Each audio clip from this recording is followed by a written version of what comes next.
There's a revolution transforming education, and it's not happening in the classroom. Schoolhouse Rocked follows Yvette Hampton and her family as they travel the country interviewing education experts, curriculum developers, college and university faculty and administrators, and homeschooling families at every stage in the process, from kindergarten through college graduation and beyond. Viewers follow Yvette's progression from strong opponent of homeschooling to reluctant homeschooler and first-time teacher to outspoken advocate for this growing education revolution. Along the way, viewers share in the challenges and victories and gather the necessary resources and encouragement to homeschool with excellence. It's our honor, it's my personal honor to have Yvette Hampton here today to speak with. Yvette Hampton is producer and host of the documentary Schoolhouse Rocked, the Homeschool Revolution, and Schoolhouse Rocked podcast. As a mom who's encouraged the future of this generation, Yvette has deep desire to see a culture shift by encouraging people through God's word. She and her husband, Garrett, have a passion for strengthening and equipping families, homeschooling community by teaching parents how to live out their convictions and point their children towards Christ. Her greatest joy is being a wife and mom. Yvette, welcome to the show today. It's my honor to have you here today. I'd like to start out by asking you a question. How did you gain this conviction to begin with? In your little preamble that you have, you note that it was something you were reluctant at first. And how did you come to that conviction with homeschooling, and what is the real problem with the public schools today? Yeah, well, that conviction happened about 11 years ago, a little over 11 years ago. And my husband and I had actually been married for 11 years before our first daughter was born. And so we had a really long time to think about what we would do with our kids as far as education, and how we would raise them, how we would parent them. And we said we would never, ever, ever, ever homeschool. That wasn't for us. We had all the misconceptions. We believed all the negative stereotypes about what homeschoolers, who they were, what their families looked like. And so we, after 11 years, finally had our long awaited for daughter. And almost 5 years later, we had our second daughter. So when it came time to put my oldest daughter in kindergarten, we lived in the Los Angeles County School District. And because we're Californians, we are native Californians. We are no longer, actually, we have fled. We are now in Oklahoma. But at the time we were living in California still. And so we just said, we will never homeschool our kids. Well, all it took was the hand of God, of course, upon us. We went to a homeschool convention when our oldest was 4 and getting ready to go into kindergarten. And we had been invited by some friends to attend this convention. And literally in one weekend alone, the Lord, it was like the scales fell from our eyes, and we got to see for the first time the benefits and the beauty and the blessings of home education and family discipleship. It wasn't just about the academics. It was actually more about our responsibility as parents to train the hearts of our children and to raise them up in godliness and with a biblical worldview, as God had called us to do as parents. And so once the Lord just hit both of our hearts with that, we came away from that first convention, and I remember talking about it all the way home, and we said, this is what we're going to do forever. It wasn't just a let's try it for this year and see how it works out. It was that this is going to be our family. And I went into it with my knees knocking and sweat on my brow and totally scared about what I was getting myself into. And so was my husband. But we knew that the conviction was real and that this is what the Lord was calling us to do. And so, of course, part of that was that we were watching the decline of public schools. And we have seen, of course, even more than that in the last 11 years. I mean, it's absolutely astonishing what is happening in the public school system. So once we fell in love with homeschooling and the Lord brought that conviction to us, we became homeschool evangelists. And that's kind of how the movie came to be. Excellent. Can you maybe explain how you picked, or how you said you went across the country basically on this mission, so to speak, and did you pick up people along the way to work, or did you plan it ahead? How did you create the people that made that movie? Sure. Yeah. Well, this was a fun story. It was the summer of 2016, and it was time for us to leave California. We just knew that the Lord was saying go, but we had no idea where we were going to go, where we were going to land.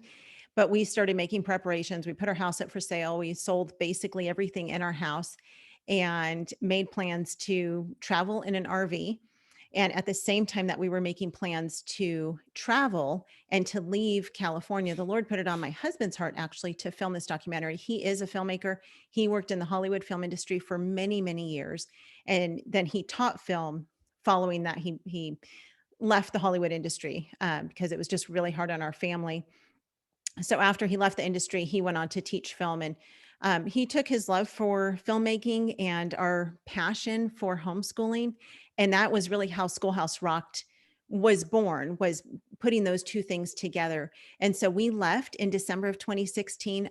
We truly got in our little travel trailer and our Ford excursion, and we drove out of California, really not exactly knowing where we were going to go or who we would meet along the way.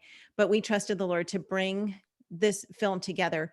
And so as we traveled, we went to different homeschool conventions. We would just meet people, in different places that we would go. We would have introductions by various people, and we would meet one cast member who would then introduce us to another. And so we were able to just travel. And as we were traveling, we would meet up with the people that made sense to interview for the movie. And it was a great adventure. It was a really fun, hard. I won't say it was easy, but it has been an incredible adventure for our family. So you basically lived in that trailer going out and just stopped at different places as along the way. What did you find out also as you did that traveling? What did you find out? What was the response? I mean, did you go to people who were in homeschooling? Did you go to people that were considering homeschooling? Maybe a little more detail of what's in that film and how you actually, what you actually came out from doing this. Sure. Well, most of the cast members in the film are homeschool leaders, people who have written curriculum, who have written books on homeschooling, who are speakers at homeschool conventions, who maybe host homeschool podcasts. They're somehow involved in the world of homeschooling, but not everyone. Some of the people that we interviewed were just typical homeschool parents, like my husband and I, who we didn't have any hand in the homeschool leadership community. We do now because of this movie, but at the time we didn't. And so it was fun to be able to just meet a wide variety of people, from the brand new homeschooling mom who was just getting started and had no idea what she was doing, to the veteran homeschool mom who had been homeschooling for 25 years and really was kind of putting her virtual arms around that new homeschool mom and just saying, you can do this. This is amazing for your family, and God's going to provide you with everything you need to accomplish what he's called you to. And so it has been really neat just to have that variety of people in the movie, because it doesn't represent just one group of people or another. And we also address in the film so many different aspects of homeschooling. We answer pretty much every question people can ask about home education. What about single parent homeschooling, or homeschooling children with disabilities, or, what's dad's role in the homeschool, in the world of homeschooling? And, what about the mom who feels like she's inadequate? We answer all of these questions. What about socialization? And so it really does take you down that road of debunking all of the misconceptions that most people have about home education. Excellent. So the great takeaway is this film would help other people considering homeschooling, and give them some advice and some encouragement, and as the reasons to do it, and to how it all goes about. Is that correct? Yes, yes. Well, we have a couple different key audiences. It definitely, when it first comes out, it will definitely touch the hearts of homeschool parents, and it will give them the encouragement to keep going, just affirm their decision to homeschool. But we also really want to have this film touch the hearts of parents who maybe they're frustrated with the public school system or even private school system in many areas, or they have thought about homeschooling, but they're not really sure what it is or what it would look like for their family.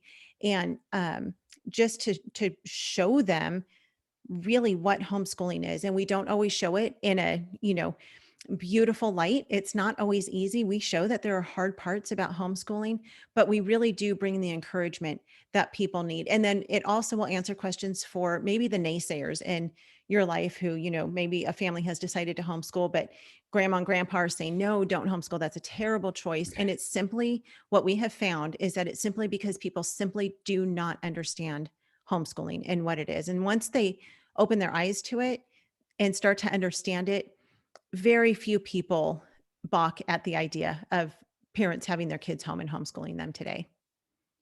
Excellent. Now, I know that, the two big things, obviously, Christ is a big thing, and God is a big thing that you're talking about, but there's also the general indoctrination into the negative aspects of the government coming through Yes. the schooling system, which I think it's, you pretty well addressed that as well. Yes. What about socialization? How does homeschooling address socialization that you're going to miss in the public schools? Well, that's a question that years ago, that was definitely a big concern for homeschool families. And the reason for that is because many years ago, it wasn't even legal in all 50 states for parents to homeschool their kids. And so, especially in the states where it was illegal, those parents really had to keep their kids locked up in their home throughout the school day, 5 days a week during the regular school hours that other kids were in school. And that was really hard because those kids really did not have an opportunity to socialize with other kids. Well, today it's so very different. And today I mean, it's first of all, it's legal in all 50 states to homeschool.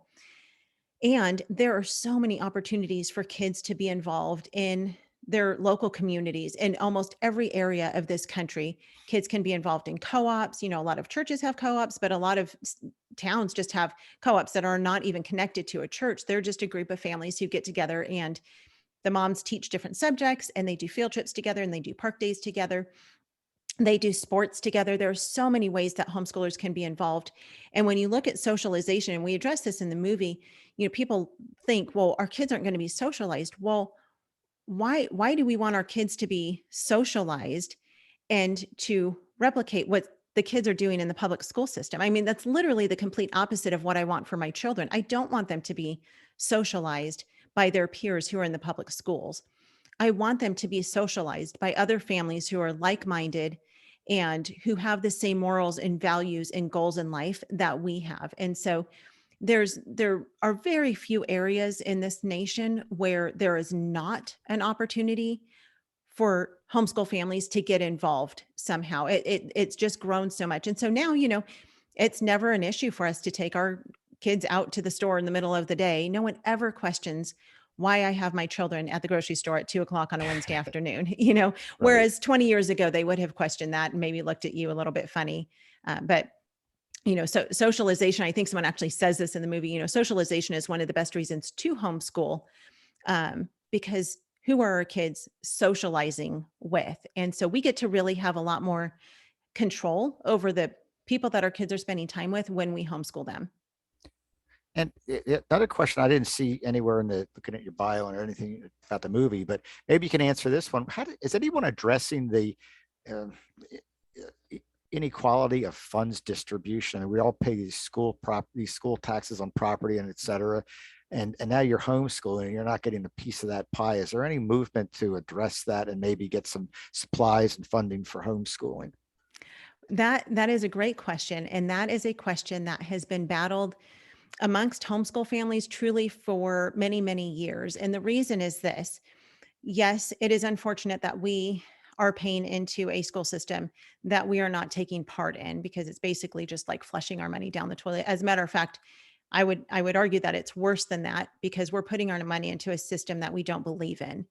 And that's certainly not where we want our tax dollars to go. However, on the flip side of that, when we take, a lot of people talk about vouchers, school vouchers and things. If we take money from the government, that we have no right to say what they will or won't do with our decisions to homeschool. And so there are a lot of states who have very, very tight restrictions on homeschooling. They want to tell the parents what curriculum they can teach. They want them to turn in test scores and report cards and attendance records. And basically, they want to replicate everything that the school system is doing. And they're requiring mom and dad to do that in their home. Um, I really come from a standpoint of freedom. I believe that as my children's mom, I have the right and the responsibility to educate my children the way that I feel is best. My children do not belong to the state. They do not belong to the nation. They belong to my husband and I. God has entrusted them to us. And so it's our decision to educate them the way that we want to, and to train them up the way that we feel is best, for us, according to God's word. But when we take government funds for those things, then the government wants to have their hand in the decision making. And personally, that's something that I'm completely opposed to. And that's a good point too, because a lot of churches are going that route Yes, too as well, not very taking state dangerous. or federal funds because now you're obligated. Right. And that brings a kind of a segue into the issue of this whole COVID thing, which is ongoing, and not just COVID, but other things that are restrictive. Now, along your path, I'm sure you had a lot of just the fact that you're going out in the middle of making this movie in the middle of this pandemic, and then I'm sure homeschoolers themselves are not as affected because you're basically quarantined at home. but what are the aspects of COVID and all this in your along your journey, and then just in general, and the homeschoolers? Sure. Well, we actually, ironically, we had just finished filming the movie in the summer of 2019. So we were no longer traveling when COVID hit. But I will say that COVID has been one of the greatest blessings when it comes to homeschooling because it's the first time, pretty much ever, or I won't say ever, but it's the first time in, you know, decades that parents had their children home for a time and realized that they can homeschool. A lot of parents choose not to homeschool, even though they might want to, but they choose not to because they think that they're not able to. They feel like they're inadequate.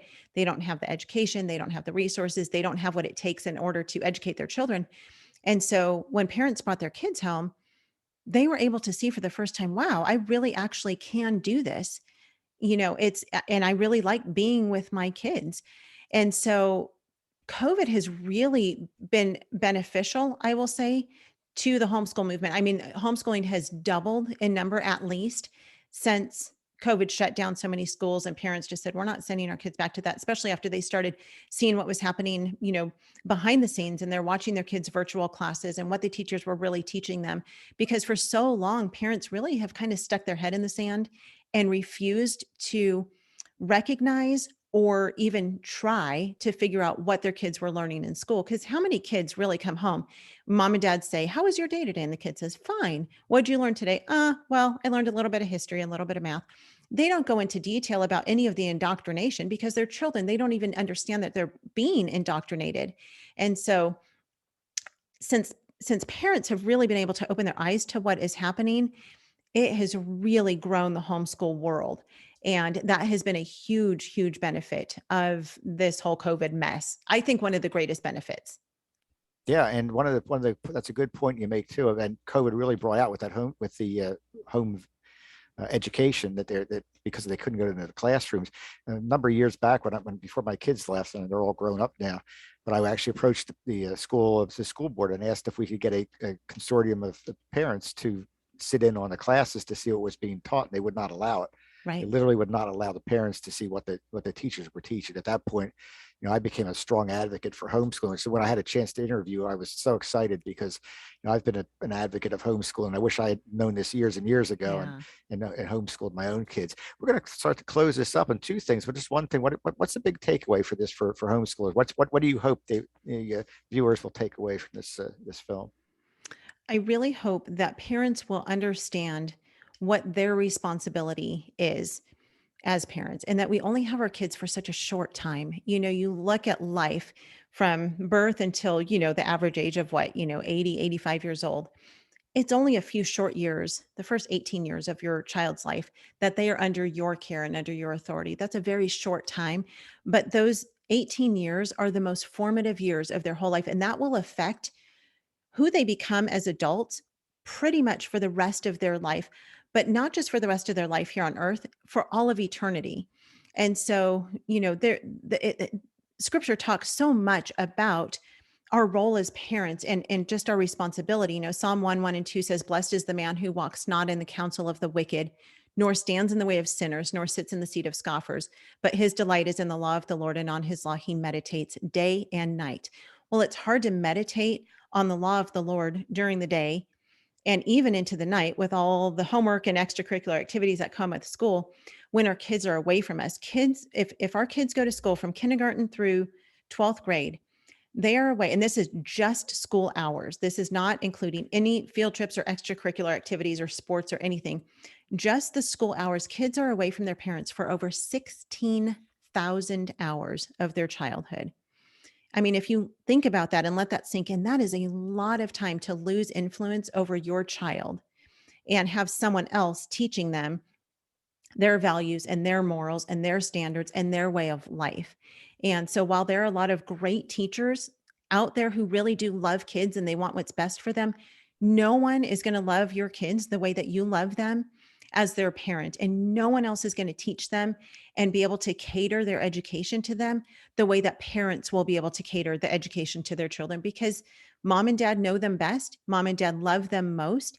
And mom and dad have their best interest in mind better than any teacher they will ever encounter. And so our hope really is that parents will take courage, that they will be that they will rise up really and take this by the hand and run with it, and trust that everything is going to work out in the end. I think I mentioned pretty much every mom feels inadequate in her ability to teach her children at home. But when you look at schools and you look at teachers, what makes us think that every teacher who is in authority over our children is fully capable and adequate of teaching them as well? And so, we're really hopeful that this will encourage parents to take back their kids and give them the hope and the courage that they need to home educate them. Fantastic. I guess one final question. We're all excited now, and I'm so happy and blessed to have you here today. My prayers go out that your mission is a successful one. But Thank where you. can our listeners and viewers, where can they find your film and your blog and everything else? Can you help us out there? Sure. The best place to go is our website. It's Schoolhouse Rocked. It's ROCKED, schoolhouserocked.com. And when they go to the website, they'll see that they can purchase it's a virtual cinema event. Basically, it's a digital download that they'll get to be able to watch the film. They'll actually choose a time as if you were going to the movie theater and getting to choose your time to see a movie. And so people can, invite their friends and family over to their home, have a pie party, and sit in their living room and watch this film together. That's one way they could do it. People can also do group events. So if they want to show it at a local theater or at a local church or any other kind of venue, they can do an event if they have 10 or more people as well. Or they can just stuff 30 people into their living room and just pay, the one-time virtual download fee. So that's the best way to do it. And then after the new year, it will eventually come out on DVD and Blu-ray. And then sometime after that, it will come out on Netflix and regular streaming that most people watch. But for right now, the best way, the only way really to get it is through this virtual cinema event through our website. And then we also have a podcast that airs 3 times a week. It's the Schoolhouse Rocked podcast. And so we always have a guest on the podcast, and we always talk about all things homeschooling, but that of course includes all of life. So we talk about marriage and parenting and family discipleship and organization in the home, all the things that are encompassed in the life of a family. And so schoolhouserocked.com is where you can find the podcast as well. Thank you so much, Yvette Hampton, producer of the documentary Schoolhouse Rock. Thank you for being my guest tonight. Thank you. And if you could stay around for a moment after we terminate the interview. Everybody, again, Schoolhouse Rocked, the Homeschool Revolution. Please do stop by and support the cause. And God bless you and Godspeed with your project. Thank you so Have much. a great night.